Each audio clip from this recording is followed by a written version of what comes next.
You're listening to Reza Riffs with Keith Reza and Alan Lee, right here on LA Talk Radio. Good afternoon. Welcome to Reza Riffs. This is episode 3. I'm Keith Reza with my trusty sidekick, Alan Lee. How you doing, Alan? Very good. Very good. Glad to be here as always. Yeah, it's been a rough week. We had a lot of cancellations this week. That wasn't fun. Yeah, it was not fun. It was exciting. It was over the edge, man. It was like we had 5 guests and they all canceled. Yeah, not good. Yeah, it's kind of like dating.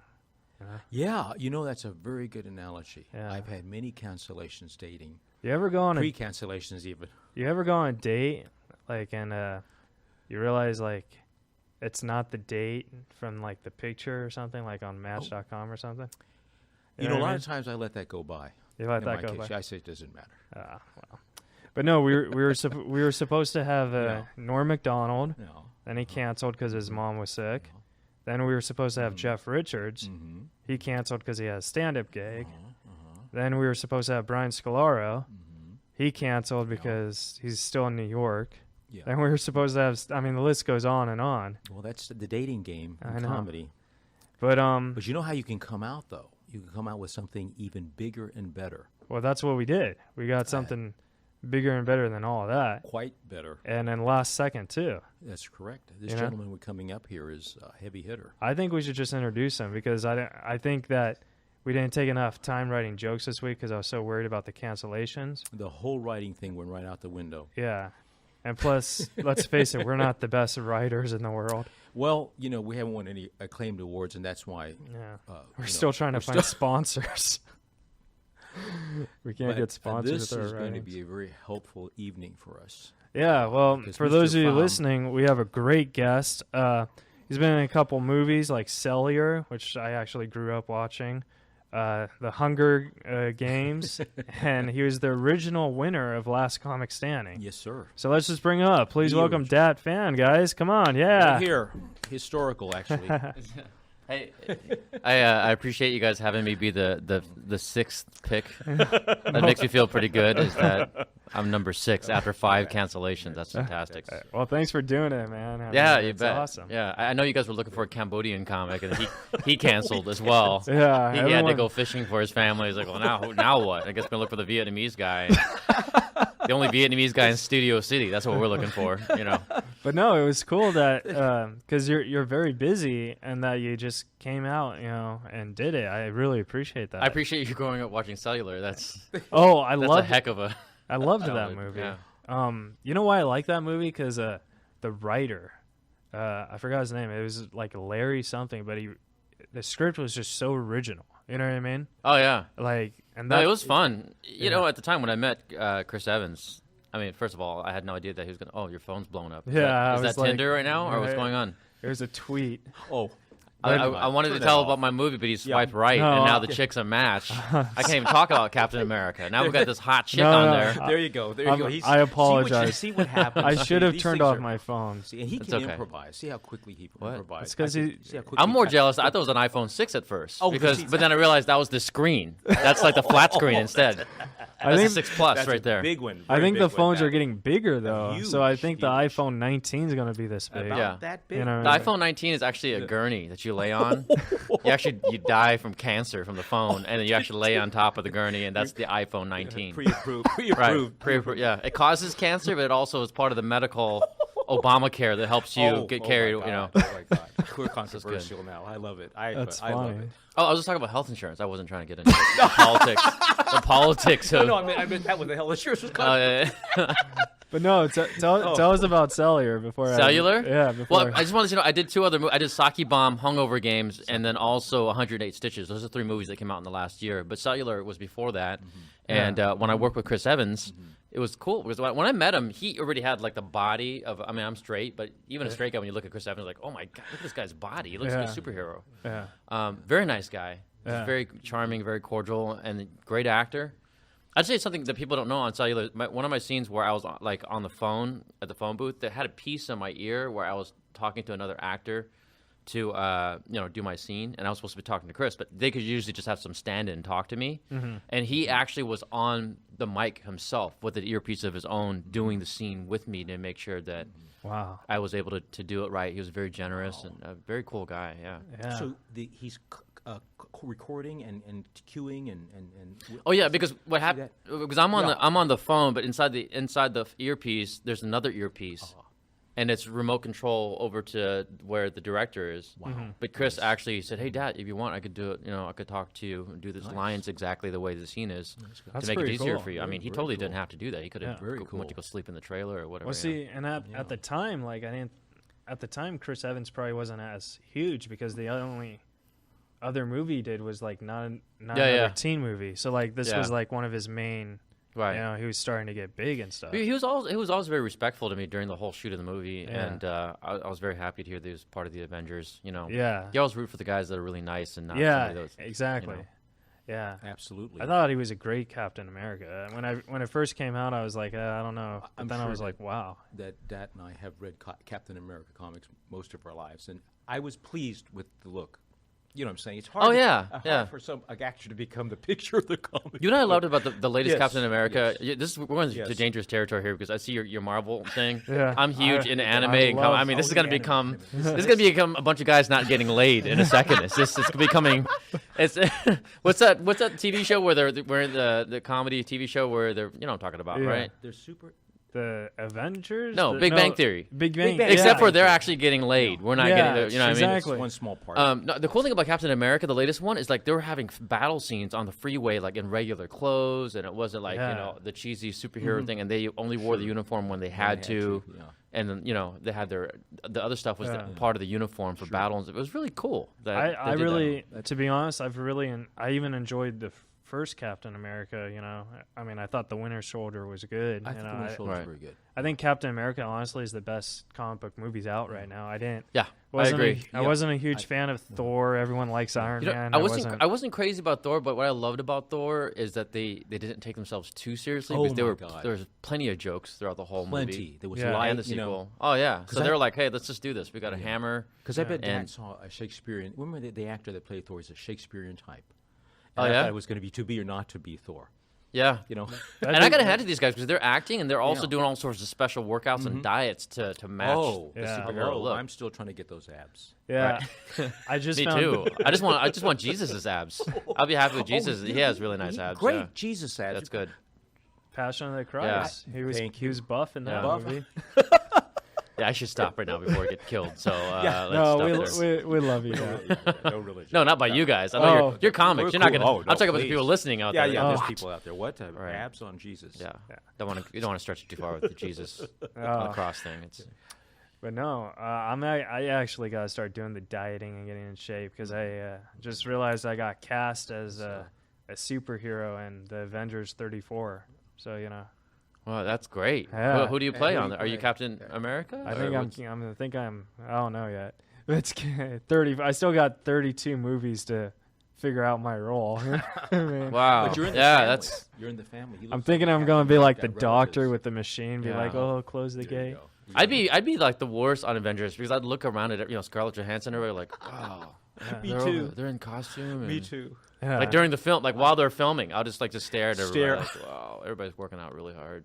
I'm with you, man. The same thing would happen to me. I didn't expect to talk about superheroes, but now that you bring it up, like, it seems like all the actors playing the superheroes, in a way, like, they bring the comedy, and they're not comedian-trained actors. You know what I mean? Like, for example, Robert Downey Jr., I think he's more funny in the superhero movies than, like, in all... Oh, yeah. Is that funny? You know what I mean? That's an interesting observation. And, like, Mark Ruffalo, whatever his name is, I think they're funnier in the superhero movies than in their just comedy movies. Sure. Does that make sense? That can happen. Yeah, that's probably because you don't expect it or something like that. But Robert Downey Jr. he's naturally funny. He's anyways. good. He has a comedic.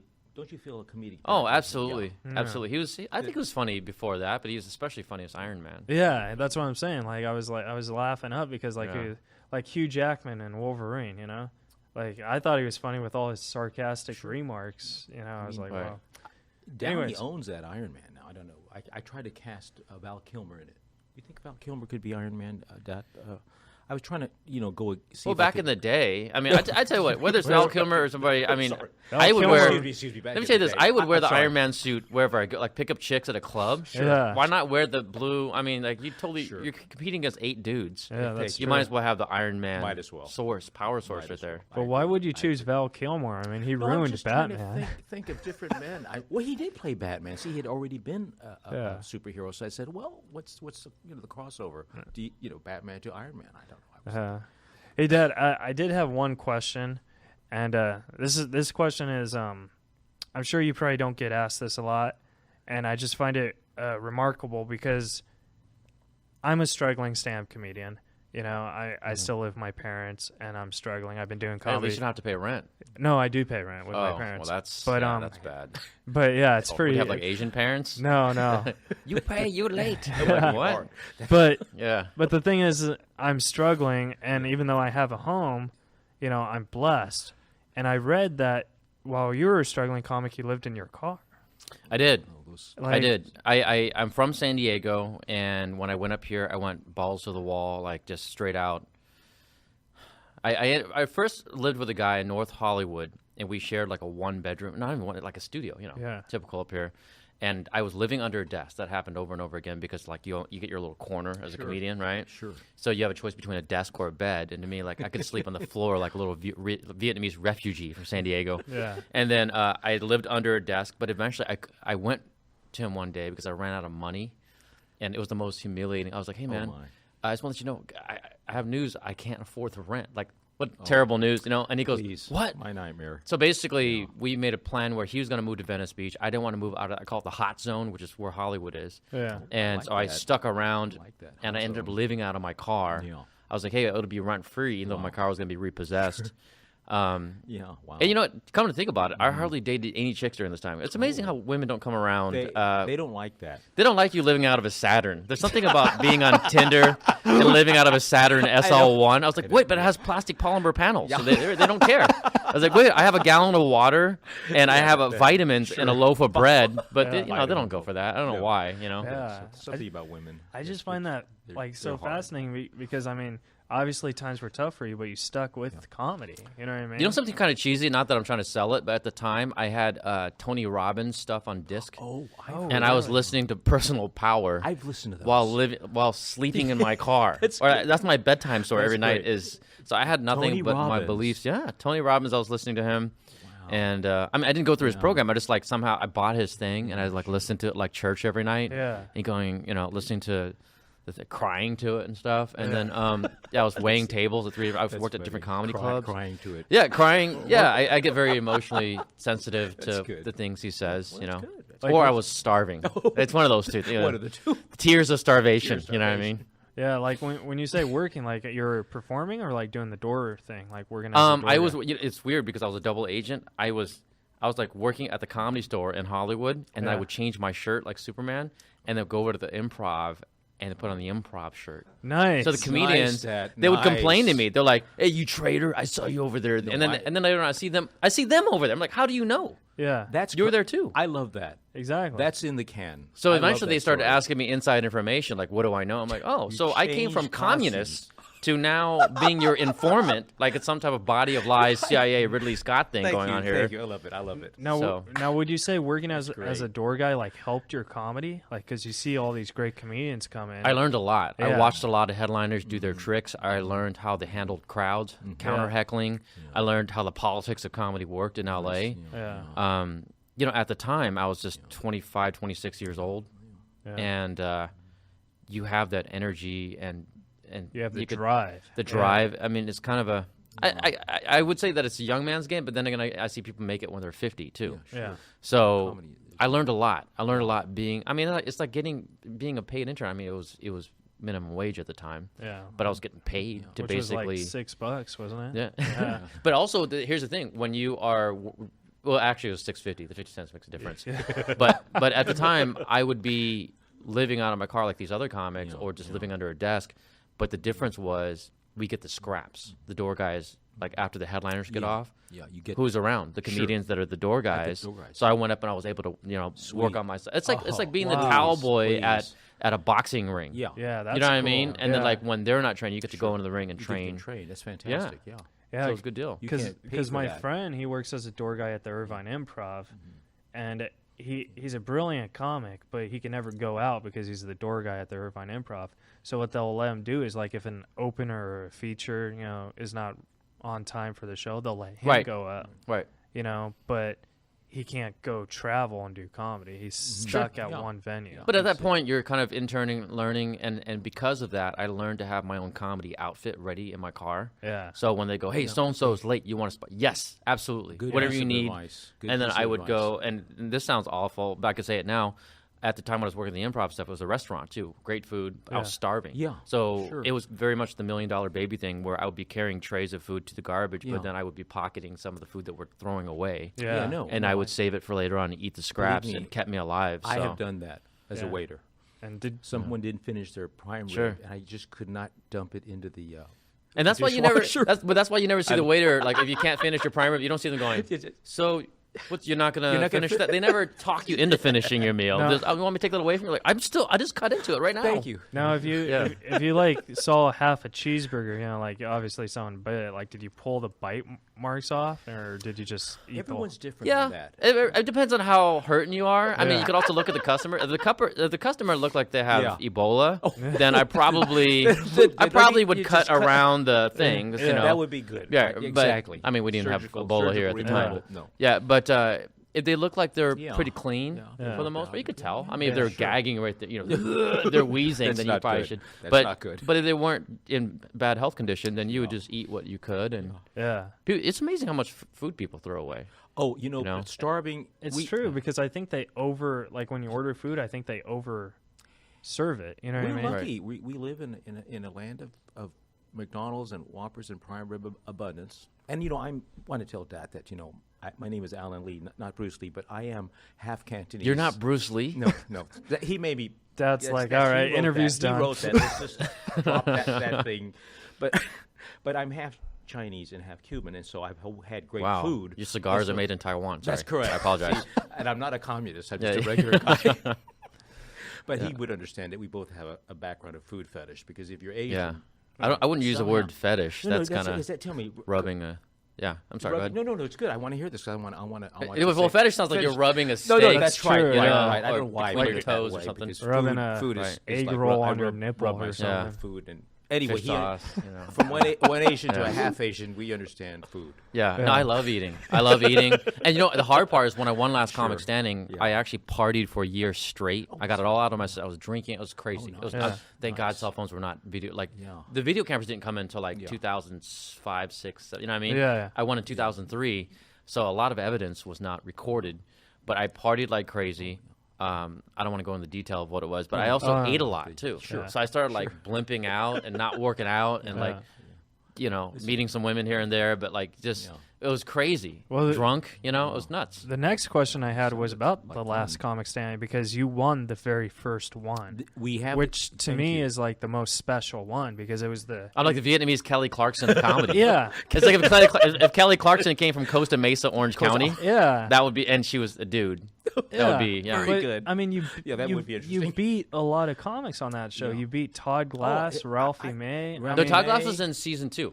He was on season 2? Ralphie May was season 1, yeah. But you did beat Ralphie May. I know that for a fact. I did, and I didn't think I was going to win. Yeah. I honestly thought Ralphie was going to take it. I was shocked that I made it to the final 5. Really? I was just thankful to make it to the final 10. Yeah. The final 20, really. So everything was a bonus. Now, I mean, I'm sure it's different now, but in the days, when you, how did you get that audition? Did you have a manager? Or did you just walk in and? Once again, I got to the point where I got out of my car. I was living out of my car, and then I eventually lived under a desk again in West Hollywood this time. So I was living in the hot zone, but basically living under a desk, sharing it with Ron McGee, my roommate at the time, half Korean, half Irish comedian. Wow. And he must have been really jealous that you won, because he's a comic too, and he's like, no, he's a good guy. Actually, I owe a lot to Ron, because when I was living out of my car. He let me crash at his place with his parents for 6 days at the time. Nice. So his parents were like, "Who's that Vietnamese guy that's roaming into that. I had like a bird's nest because I hadn't showered for like several days. Yeah. So I was sneaking in and out to sleep on his floor. Sure. So Ron actually, in a way, saved me when I was. And there was I'm not a Christian, but there was a team of Christian comics that booked me at their churches, and they gave me like a couple $100 here and there, which gave me food to eat. Yeah. So I can't trash Ron. Ron was actually, I know it sounds. Oh, we he was, don't trash anybody. Yeah. No, I mean, he really was my savior at the time, and then also I ended up living next to him in West Hollywood, and then we were given this email because we were able to pay for it. Basically, we shared the studio that was, I mean, this would be a mansion compared to the studio that we're in, right? And the studio is about the size of a walk-in closet. You know what I'm talking about? Yeah. And you'd have to step over the body of another comedian to go to the bathroom. Sure. It's that bad. And then, but we were able to afford internet, and at the time, it was just barely above 56K. Remember when we were just barely going to Cat 5? Yeah. And I checked my email. They said there's an experimental TV show if we want to submit. You know, word got around, so I emailed the Last Comic Standing guys, sent to my package. Nice. And then the rest is history. You know, That's fantastic. Because like I've actually I tried to audition for it last year, and they said the whole email thing, but I never heard back from them. So I was like, you know what I mean? You know, it is when Last Comic Standing season 1 was out. We didn't even know what the title was at the time. Like, we didn't know what it was. We had no idea what was going on. I mean, American Idol was just barely season 2 at the time. So back then, there were not a whole lot of managers and agents and everybody getting their hands in the pie. Now that we're at season 8, you're talking about the whole world trying to get in on it. I mean, they have Britain's Got Talent, and they have all these other things going on. Spawned, it was like so it's almost easy. It's kind of like going to college. It's a little bit easier way back in the day. Now trying to get into UCLA is almost impossible unless you're some type of borderline genius. Yeah, you know, there's so many applicants. I think. I mean, did you watch it this last season? Oh well, they had Roseanne, Russell Peters, and Keenan Waynes as judges. Right now, I think Peters and Roseanne, great judges, but I think like they need another stand-up comic as a judge. I mean, they should offer it to you. Like the original.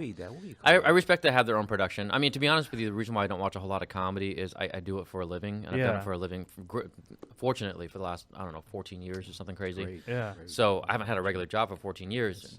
But when you do comedy full time, you're basically, let's say if comedy is like a tree. And in part of that tree, there's like improv, there's, the sketch, this and that, blah, blah, stand-up comedy and all that. Well, if you're part of that tree for so long, the last thing I want to do on my time off is step away from the tree and then stare at the tree. Oh, yeah. You know what I'm saying? It's like, let's watch more comedy right now. Exactly. Like, I want to lose my mind. I didn't think about that. That is a very nice comment. But I mean, like that. Honest. But I respect it. I respect the tree. I just don't want to be staring at the tree. Yeah, but now that you bring that up, I got that. But I mean, if it was offered to you and like they say, hey, Dad, here's $7 million just to be a judge. Would you do it? Yeah, of course. I would do it. I mean, because that would be cool because, like, the very first Last Comic Standing is judging. Like, to me, like, I love Roseanne. She's the greatest female comic ever. I love Russell Peters. But if the original winner of the show is judging... Well, if it just came and judged, like, one episode. Yeah, something like that. That's a great guest idea. judge. Well, I'd offer you $1 million for one episode. No, I mean, here's the thing. I have to respect that they have their own system, their own production. Because the whole production changed over to other hands. It's totally different. And I can't come in and be like, what's going on here? I want, I let go a lot of anger. I mean, what do I have to be angry about? I mean, I won Last Comic Standing. I know. If they offered, great. If they don't, I have to move on and do other things. I do a lot of martial arts. I know it's very Asian stereotypical, but Black belt Aikido. Oh, cool. And I studied with Dan Innocent. Excuse me, if you mind, I'd like to speak with, have an Asian conversation for just one moment. Well, that's just Asian. There's a lot of white guys and black guys doing it now, too. He took some martial arts. Dan Innocento. I studied with him, at the Kali Academy, at the Filipino Kali Academy in Torrance. Yeah. And I sparred with Bruce Lee's son. Oh, Brandon? I did. You sparred with him? I certainly did. Oh, that's cool. When he was, Did he have the crow outfit on? No. Probably inappropriate. He was a little bit younger than that. But I mentioned it to, that's cool. Yeah. That's really awesome. And your style, I started off in Tang Soo Do, Taekwondo, and eventually I went over to Kung Fu. And then recently I have stuff like Krav Maga, combat jiu-jitsu, and then Thai pads, Muay Thai. Muay Thai. I studied with a guy from a ninjutsu clan. I can't say from where. somewhere in Europe. Oh, and, ninjutsu. Yeah, but I didn't study it for that long. But Okay.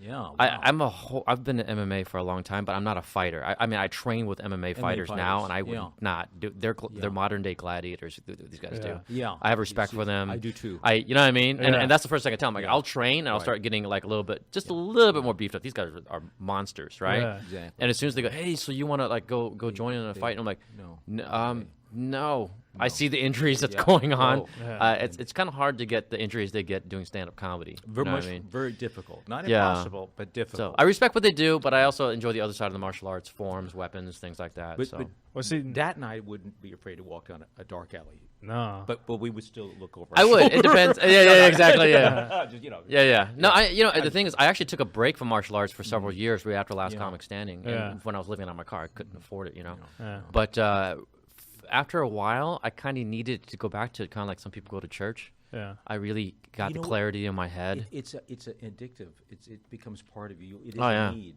Yeah. Well, you know what's a huge part of it is like after you go through a horrible breakup or and like a girl really Yeah, sure.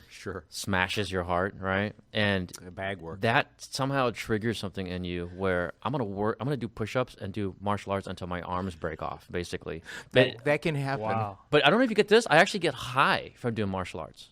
Oh, I don't even need weed. I could actually do martial arts the and endorphins in your body and the key and all it's of that. natural. It's Yeah. great. You lose weight, and I'm like, this is You the do. best high I've ever. Maybe I should do martial arts. But that's the thing. A lot of stand-up comedians at night they're out doing stand-up, right? Yeah. And with me, I do stand-up when I have to go do the road and all that stuff. But when you get your head gets kind of cloudy because you're kind of not getting the exercise and all that stuff. You want a little. When I do martial arts, it really just clears things out, and I could just think crystal clear. It's so much. It's such a nicer. mental thing. Yeah. I mean, everyone sees everyone. Oh, he's going to beat somebody up, and the movements are really for the clarity of your mind. I do say this though. It does affect your writing though. I believe I have a theory. Please. Well, I'm one of the few that teaches like the left this. brain, logical, linear like thinking of this. stand-up comedy instead of the right brain. A lot of creative writing is from the right brain. Yeah. So Music to my ears. No, Oh. seriously. This is seriously. great. So I a lot wanna of hear- comics, a lot of the jokes Yeah. come from that creativity, which creativity. also links to sleeping in late, sleeping on the couch, junk food, you name it, right? And just thank you. cloudy. So that's why it comes from dysfunction. It comes from pain, pain and time. So when you do martial arts, you're clearing all of that out, and you're thinking full on linear, crystal clear. So then you kind of have to somehow force yourself to switch over to the creative side, which is the reckless side. It's funny that you bring that up Nice.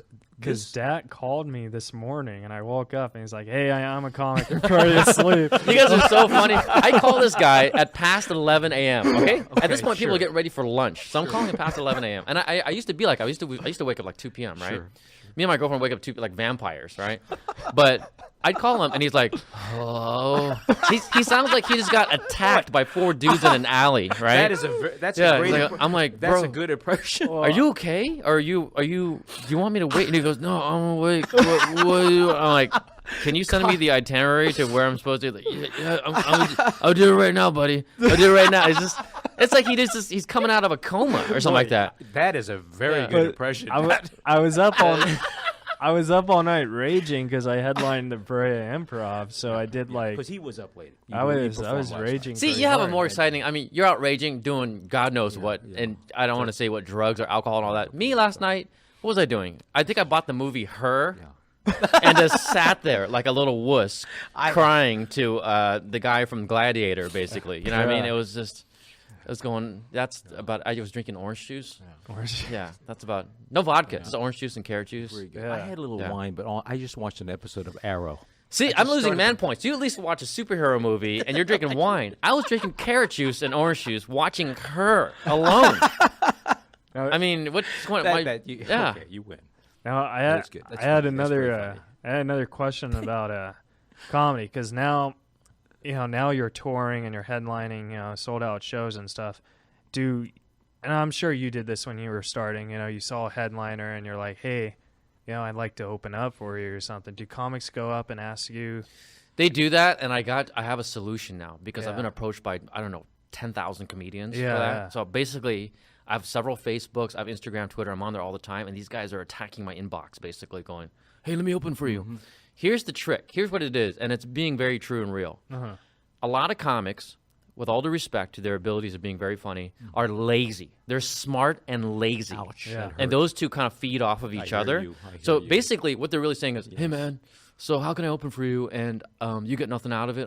I'm really funny, and I'm just going to have you promote for me. So I'm going to promote you and pay you and have you get stage time, which we get high off of. Yeah. Basically, eventually house you after a while, pay for your travel for nothing. Yeah. Really, I mean that doesn't. So let's do that to 10,000 comedians. I'm gonna be bankrupt, right? So the solution is I tell these comics, I go, look, here's the deal. If you're serious, we're gonna go under training. So you're gonna go under these classes. You're gonna learn the left brain logical way of business. You're gonna learn how to make money as a comedian. Most of them don't get past step one. They're like, what? I have to. I don't. I have to. I'm like, all right, just forget it. You don't have to. You said if you can't get past step one, why should I teach you step Well, two? they go, I really want to make it. I want to become famous. I want this, that. And I go, okay, cool. That. The meeting is, we'll have a meeting at 2 o'clock. At 2 p.m. And they're like, well, can we do it? I'm like, okay, how about change this time? Like, well, what about? I'm like, you know what? Don't worry about it. We don't ever have to have a meeting, and good luck. Well, I'm trying to offer them an opportunity. A wonderful point. I had a conversation along these lines. Please continue. I'm loving this man because he's making a point that's not made too often about that word business. Well, no, see, because people ask me this all the time because I open for Norm Macdonald every now and then. Cool. And I've known Norm for about 9 years. And when I first met him, that's all I wanted to do was open for him. You know what I mean? Like, sure. And I asked him, and he was very truthful. He was like, "You're not ready," And he told me this for 6-7 years. You're not ready. Right. You know what I mean? And then when I was ready, he offered it to sure. me. Like, I just gave up asking. So, like, does that... It's very similar to martial arts. Yeah. That's like somebody saying, hey, I want to fight in the MMA, or I want to become a black belt. I want to do this. I want a black belt now. Yeah. You don't go up to the instructors and go, hey, give me a black belt. Yeah. I'm really good. How often do you see that working in a school? You're going to get your you-know-what beat, right? A lot of pain to get that right. belt. But have you noticed that when you are ready, the instructor or the master goes, hey... is somebody getting attacked next door? There's a woman that's screaming over there. Is that normal here? I hear it also. I think they're filming a porno next door. They're filming a porno. That's over here, Vietnamese comedy with Bruce Lee and Norm Macdonald. Yeah, and then over there we have a woman that's she's under attack. And look, you're getting a booty call. What's happening here? Tinder's going off? No, it went from vibrate to loud now. I put on the phone because the thing was going to say when we got to start who wrote jokes. See, this is a good example of someone who takes it all in. It's a good thing that is taking it all in. It's a good thing his alarm wasn't a lady getting attacked. Oh, my. Because now I was like, oh, is that a lady getting attacked or is that your alarm? It sounds the same. So I guess we don't hear any alarm. It's just some lady getting attacked right now. Well, that alarm was to play Who Wrote Jokes because we actually have to cut 10 minutes tonight because there's a second show. I hate second shows. It's kind of like stand-up, The first show you have to be right on time, and the second time you could always go. You know what I mean? So this man has made me laugh so much. I think I'm at a club, not at a podcast. I don't know. Wait, what type of a strip club or? No. A comedy. I like. You want some? But can I plug my stuff coming up? Oh yeah, definitely. We're gonna. I'm Dat_fan on Twitter. I'm addicted to Instagram. Same name on there. I'm on Facebook. You can find me all over there. And then also, I have a bunch of shows coming up in San Diego, Vegas, Hawaii, all that stuff. You can find out on datphan.com. It connects you to all my Tumblr, everything. Oh, when are you in San Diego? I have a bunch of shows coming up in November and December, mostly December. And then I have like Temecula coming up too and all that stuff. I have a whole tour schedule. It's booked up to I think June of 2015 or something. Let's go to San Diego and see. I would love to. And that's Dat Phan. Run that by us again. DatPhan.com, DatPhan.com. Please bring that lady who's getting sexually assaulted. We will. And then we're going to, I don't know what's going on back. Now the cops are here now. That would be fun, man. San Diego, California, I think San Diego is the best place to do stand-up because it's right there in the district. Oh, it's beautiful. I love that district, that club. I love San Diego. I love my San Diego comics. Yeah. I am from that system, and I would say those comics are spoiled down there with the stage time. There's 5 comedy clubs. There's a comedy war. So much stage time, it's ridiculous. They're all over the place. When they come up here, it's like the poor comics are doing comedy at a laundromat up here. Yeah. Literally. Those are my worst shows, a laundromat. Yeah, especially if you don't have enough money for the dryer cycle. You're just trying to, it's terrible. I headline laundromats. You headline laundromats, It's- and you're part Asian, Yeah. and you do a keto. Look at this. Yeah, See, I'm in the right a group. laundry service. Yeah, this is perfect. I see their egg rolls. I'll serve the egg rolls. Right. He could win Last Comic 92. Man. So, Dad, this is the portion where we play Who Wrote Jokes. I basically read you classic jokes. I give you 4 answers, and you guess one. It's like, who wants to be a millionaire? Except there's no money. There's no prize. Though. You know? I might lose at this game because honestly, There's no recently I've been watching a lot of dramas because I do like movies and stuff too. So I watch a lot of dramas to study. Yeah. Sure. So That's good to do. Well, have to you warn gotta you, beat I might Matt. suck at this. You gotta beat Matt Champagne. Matt only got like 4 right This is not easy. 4 out of what? out of 15. Okay, See, well, I'll, it's not easy. It's I'll not. try. It's not easy. Try. Some of them are tough, but it's some fun. of them, It's fun. some of them might surprise you. It's fun because it's just All right. how it turns out. he reminds me of Tim Conway, one of my favorite comedians. Carol Burnett show. Remember him? Who? Alan that's Lee? great. That's a compliment. Thank Yeah. you. McHale's Navy. Wow. I Yeah. like that. I loved McHale's Havy when. First comedian I've met that reminds me of Tim Conway. oh, That's cool. That's awesome, my dude. God. Benny Hill was my first influence. That's why I was. I- during that time. Buddy Hackett, Yeah. Bill Cosby, John Ritter, Robin Williams, Jerry John Ritter. Seinfeld, Jim Carrey. Yeah. Jim I did my homework. Carrey. Cool. All right. Okay, here's joke number 1. I'm living on a one-way dead-end street. I don't know how I got there. Was it A, Michael Keaton, B, Stephen Wright, C, Jamie Kennedy, or D, Mike Epps? I don't know. Looks like I'm gonna be matching that record of being terrible. Oh, you could just But, guess one. Okay, Jamie Kennedy. Wrong. Oh, and I worked with Jamie Kennedy too. I have to get his jokes right. What is it? That's Oh, funny this with myself. this one. If you don't get this one right, I mean, Oh, you guys are not guessing. Is it just me on Yeah. trial? Oh Yes, my god. I have Okay. the You answer. are, Yeah, Dad. all right. I'm sorry, you're the one. This Okay. one. This one you should get right. If you don't Are get you this taking one, tabs? Yeah. From No, the Asian no, friend? no, Nobody's. you- I mean, are you counting? No, I'm not. I- So nobody's counting. I know what's no, counting. No, This is when you get it right, we rip it off. Oh, I see. And then, Okay, yeah. gotcha. no, we do rip them off. We're Yeah. not counting in that manner. But you should get this Excuse me. one right. This Excuse me. one's one of my favorite jokes. And I'm sure it's one of your favorite jokes too. I knew comedy was a thing for me when I was the only Asian kid Oh, okay. in This is school who mine. failed math. Well, I'm guaranteed one. You know what would suck is if like I was like, who is that? He misses this Is that Benny Hill? Was it Joe Coy, Bobby Lee, Dat Phan? Yeah. You start naming off like white comics. I was the only Asian guy in high school that failed math. Like, is that Benny Hill? That's crazy. It's Jack Black. What's going on? Yeah, it's John Ritter. He failed math. So you Joke got doesn't make it. any sense. Yeah. Okay. It's cool that I you got this one. joke. One for one. one for one. for one. No, Well, one for two. One for two. You're Two. ahead Yeah, of yeah, many okay. other people, myself included. Dad. I went to a meeting for premature ejaculator. I left early. Was it Richard Pryor, Red Buttons, Red Fox, or Damon Wayans? It's either Red Fox or another old school comic. That's an old school structure, right? Yeah. It's old school. So it's I would say Red Fox. No, it was Red Buttons. Ah, That was he's good. old school. He's old school. school. That's an old school formula. That is Yeah. a history Yeah. lesson. It's a 1-2 type One, of thing. two. Yeah. One liner. Yeah. Close. I mean, Yeah. Close. Right.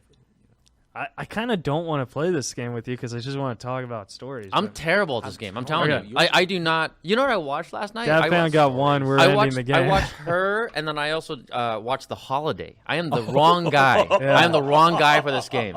This is Yeah. So I'm telling you right now. We're giving, ladies and gentlemen, we were giving up who wrote jokes. You know, I trained with MMA fighters, and then yet I watched The Holiday Yeah, with The Jack Holiday, Black and Kate because Winslet. Dad has just redirected Right. our shows. We don't have to do this. Yeah, that sucks at this game so bad, folks. We're redirecting the it's dynamic not of that, the show. It's not Your that he stories are sucks, so it's just good. His stories are so Are good. so knocking us out, man. I Like- mean, like Thank you. we don't even. I'll do anything but play that game. I'll tell you. we had Matt Champagne on last week, and like that's all we wanted to do is play the game. He And I was loved like, the no, game. we He wanted loved the to game. hear stories. I'm better at movie quotes than games. We were going to You do know that what I when we mean? run out of How jokes. do you Oh, like that? okay. So How do you next like season that? we'll call you, get you on, do movie quotes. Yeah. You'll blow 'em Dramas away. or could whatever. even- Yeah. And you never far drive, did you? I realized that you live in the area. Yeah, I yeah, you know 'cause I got here for a before you moment- guys. Yeah, I wish. Yeah. You know what's weird is that I'm the Asian guy standing on the sidewalk. the I got here 20 minutes ago. But here's the thing, you guys were in the car, but mostly not Asian, except for the part of you that's part Asian. And I was like, I'm standing on the street. You got Dat Phan on the street going, you guys going to get hit. You're going to get hit because I just watched a car accident happen 20 minutes before you guys got there on the same lane. I told Alan to park in the driveway, and he's like, no, I just want to make sure Dad knows we're here. I was like, how are we going to get in the driveway? These guys pulled up to the curb, and there's guys coming off the 101 right around the corner. It's like Mario Kart. I know. You just needed like a banana right there, and it would have slid right into you. You know he's good. He's good. Asian driver. Yeah. And so you got an Asian on the sidewalk watching these white people get hit on the freeways. Like, so it couldn't be any more ironic. The fault would be an Asian driver, a half Asian driver. Yeah, that's true. See, that's really. So, when you started doing comedy, who's the coolest guy you ever opened up for? Because I'm sure there's guys you opened up for that let you say, "Here, Dad, do 5 minutes." You know what I mean? The coolest guy I've ever opened up for, there's several of them. But the one that taught you the most, that like really, you know what I mean? That really. Pablo Francisco. Yeah. A lot of the comics who've worked here in SoCal, especially, know who Pablo is.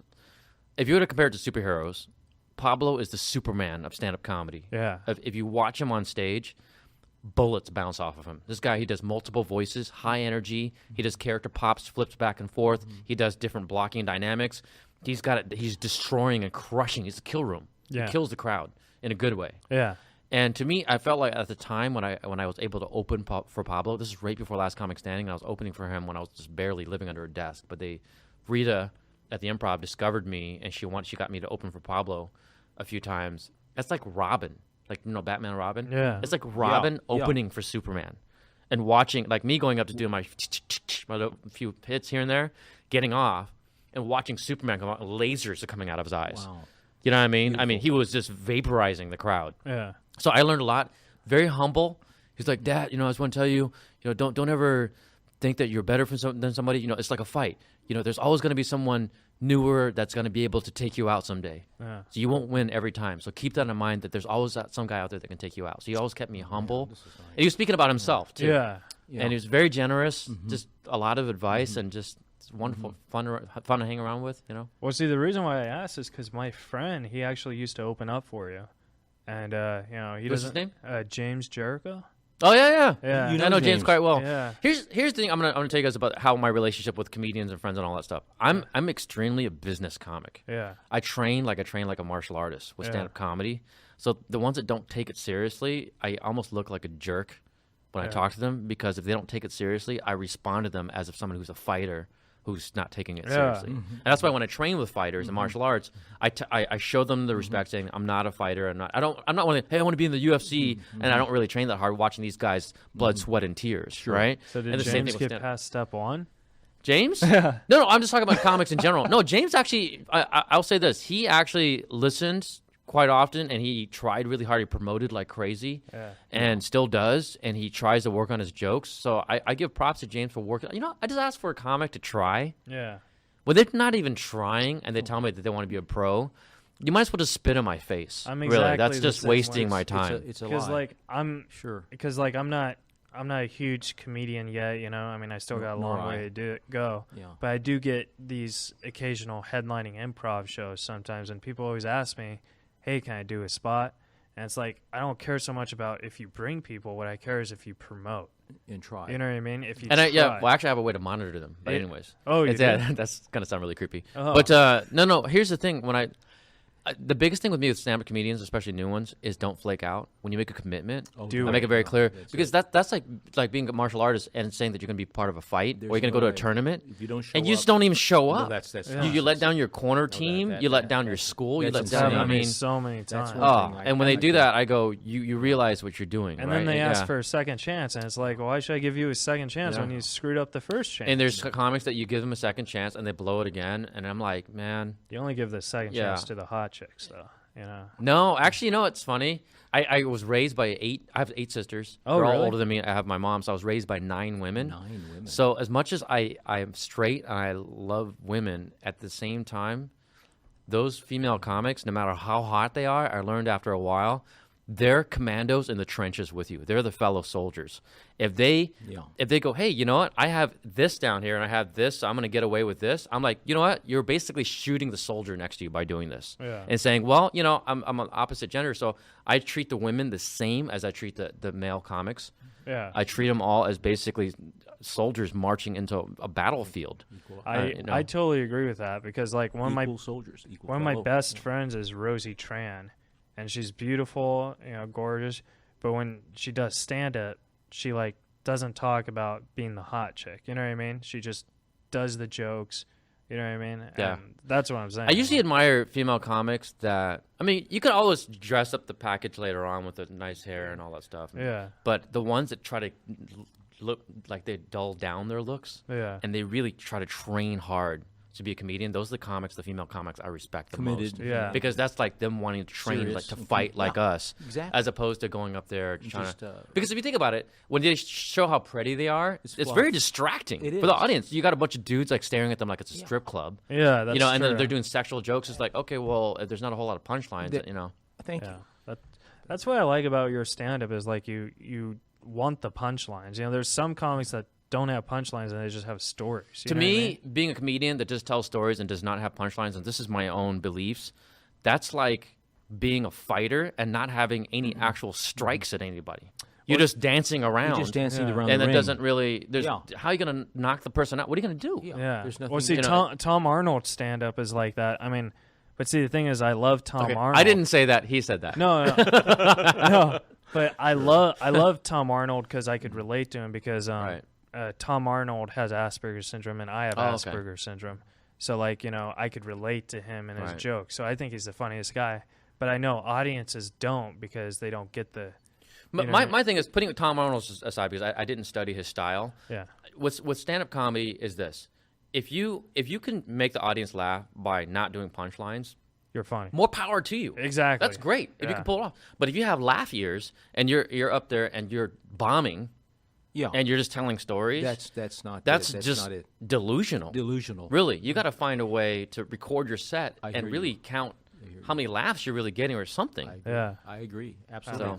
And we were talking about comedy on some show, and it was brought up that how giving comedy is. When you go up there, you're giving yourself to the audience, and so you're boxing for the audience. You're throwing those punches, and they have to be those punches that you're giving to those people who have paid to see you. Sure. Yeah. I also look at it as you're dancing with the audience. The audience forms a collective entity, and if you are dancing and you're feeling their energy and you're rolling with them and you're adapting and all that stuff, you're a great dance partner, which you're a great comedian, right? But if you're just kind of like, well, no, I did great, and all you did was just drag your feet around like a dead body up there, you're the worst dance partner. Thank you. That's just my own belief. Now, I have one last question before we go, since you brought up dancing. Do you have any desire to audition for Dancing with the Stars? I would be terrified, and I admit this. I'm terrified of singing and dancing in public, and I secretly been taking singing classes. Oh, really? And I'm taking guitar lessons, and I've been going to the Millennium Dance Complex and watching them, and finding a time to put in my schedule between martial arts to learn how to dance. Yeah. I'm terrified I of watch you move on stage. I can't believe that. I've seen you move. But the movements are. I did take ballet. But for a short period of time, ballet mixed with taekwondo, and it gives me the agility on stage. But if somebody told me to do ballroom dancing or jazz dance or whatever, I'm like screwed up there. And I'm terrified of not doing it right in front of the girl. Yeah, up there. That's probably the scary. Because Andy Dick, who's a buddy of mine, he said that he didn't really care about that because he likes both. Both meals. You know. What I'm saying? But his style, he doesn't mind. Yeah. But, I mean, that's what I'm saying. Like, he got in shape and he got buffed out on that show. Yeah. But here's the thing is that people go, oh, nobody's watching you. And I tried it one time. I actually danced with a girl. Everybody's watching me. As a matter of fact, they're putting this on YouTube. You know what I mean? I'm like, no. Today, this is funny. Look at him. He looks like a fool. Let's tape him and put it on Vine right now and show. Put it on. Oh, totally. So it's a real ego-sensitive thing that I'm trying to overcome my fears, and that's one of my fears. And my original fear was public speaking. Actually, I had to. That's what everyone That's hard says to believe. is the hardest thing. I was so nervous. I was basically borderline throwing up half the time, and I had to overcome my fear. Here I am, 18 years later. Yeah. Well, you're a great public speaker and a great comedian, man. Thank you. Hopefully, I can sing and dance someday. So follow Dat Phan on Twitter and Instagram. Facebook, Instagram. Yeah. I was going to say MySpace, but Yeah, Zanga. Follow me Zanga. on Zanga and Live Journal. I'll be on there. Do you still use the MySpace? Or? Yeah, I do. I talked to the 4 people on Live Journal and MySpace, and then we just cry together. And I just found out one of those 4 profiles is me, so I'm just talking to myself. And then you should listen to this guy's Twitter name. You could follow Alan at Alan Lee Commie. And I am not a communist. Yeah, I like how you say "commie" in the middle of admitting that you're part Asian. That's good. Just, See, the C, Yeah. so Alan Lee Comic, but they refuse. you should to just change say your it. name to North Korea. That would be. Let's see. He's like, he's gonna kill. He's North Korea. and he, Yeah. and he has like 2 followers. Yeah, so I'm not too afraid. I think people Too are. far. Yeah. I think people are scared. It's to Dennis follow. Rodman and Kim Jong Un are your 2 followers. Oh no. I think it's me and my mom. I don't know. Well, it's better than nothing. And then I'm Keith Reza. You can follow me at Keith Reza. We're here with Dat Phan. Thanks for doing it, man. Thanks It for was having me, fun. you guys. I appreciate it. Thank you Very so funny. much. You were great guests. Wow, I'm Dude. blown away. I'm just And going. tune in to Razor Riffs next week. Thank you and have a good night, guys.